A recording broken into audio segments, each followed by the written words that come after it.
ప్రతిష్టాత్మక టోర్నీలో సుదీర్ఘ పర్యటనలకు క్రికెటర్లు వెళ్లినప్పుడు వారితో పాటు జీవిత భాగస్వాములు ఉండాలా లేదా? ఇది ఎప్పుడూ జరిగే చర్చే.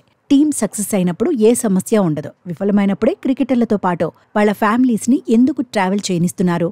ఆట మీద కంటే ఫ్యామిలీ మీద క్రికెటర్లు ఫోకస్ చేయటం వల్లే జట్టు ఓడుతోందనే చర్చ ఎక్కువవుతుంది. క్రికెటర్లు బీసీసీఐ పైన ప్రశ్నల వర్షం కురుస్తుంది. గత బోర్డర్ గవాస్కర్ ట్రోఫీ సమయంలోనూ అదే జరిగింది. హాట్ ఫేవరెట్గా బరిలో దిగినప్పటికీ బోర్డర్ గవాస్కర్ ట్రోఫీలో టీమిండియా విఫలమైంది. 5 మ్యాచ్ల సిరీస్లో కనీసం ఒక్క మ్యాచ్ను కూడా గెలుచుకోలేకపోయింది. 10 ఏళ్ల తర్వాత ఆసీస్లో బోర్డర్ గవాస్కర్ ట్రోఫీని కోల్పోయింది. అయితే ఆ పర్యటనలో ప్లేయర్లంతా కలిసి ఒకేసారి భోజనం చేశారని, కొందరైతే ఫ్యామిలీతోనే చక్కర్లు కొడుతున్నారని కథనాలొచ్చాయి. ప్లేయర్ల మధ్య బాండింగ్ లేకుండా పోయిందని ప్రచారం జరిగింది. అప్పుడే కొన్ని రూల్స్ను బీసీసీఐ తెరపైకి తీసుకొచ్చింది.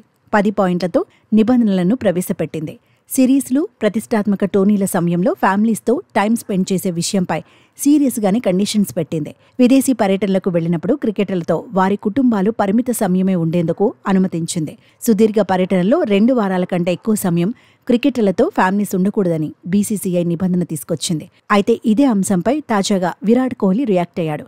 అసంతృప్తి వ్యక్తం చేశాడు. కఠిన సమయాల్లో కుటుంబ సభ్యులు దగ్గరే ఉంటే ఊరటనిస్తుందన్నాడు. ఫ్యామిలీ మెంబర్స్ సపోర్ట్ చాలా అవసరమన్నాడు. ఈ విషయంపై కొందరికి చెప్పడం కూడా కష్టమేనన్నాడు. క్రికెటర్లను ఫ్యామిలీకి దూరంగా ఉంచాల్సిన అవసరం ఏంటని కూడా ప్రశ్నించాడు. ఆటలో ఫెయిల్ అయిన క్రికెటర్ కూడా ఒంటరిగా కూర్చునేందుకు ఇష్టపడాడని అభిప్రాయపడ్డాడు. ఆట అనేది రెస్పాన్సిబిలిటీ అన్నాడు. ఆట ముగిశాక ఫ్యామిలీకి టైం కేటాయిస్తే తప్పు లేదన్నట్టుగా రియాక్ట్ అయ్యాడు. మ్యాచ్ ముగిశాకే పర్సనల్ లైఫ్ గురించి ఆలోచిస్తామన్నాడు. తానైతే కుటుంబంతో గడిపే అవకాశాలను వదులుకోనన్నాడు.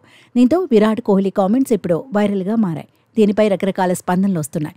అభిమానులు మాత్రం కోహ్లీకి మద్దతుగా నిలుస్తున్నారు. బీసీసీఐకే విరాట్ ఇచ్చిపడేశాడంటూ చర్చించుకుంటున్నారు. ఇక ప్రస్తుతం భారత జట్టుకు సిరీస్లేమీ లేవు. ఐపీఎల్ తర్వాత ఇంగ్లాండ్ టూర్కు వెళ్లాల్సి ఉంది. అక్కడ 5 టెస్టుల సిరీస్ ఆడబోతోంది. సుదీర్ఘ పర్యటన అయినందున క్రికెటర్ల ఆలోచనలు ఎలా ఉంటాయనేది ఆసక్తికరంగా మారింది. విరాట్ మాత్రం ఇప్పటికే తన మనసులోని మాటలు చెప్పేశాడు. మ్యాచ్లు ఉన్నప్పుడు ఫ్యామిలీస్ని దూరంగా ఉండాల్సిన అవసరం లేదన్నట్టుగానే మాట్లాడేశాడు.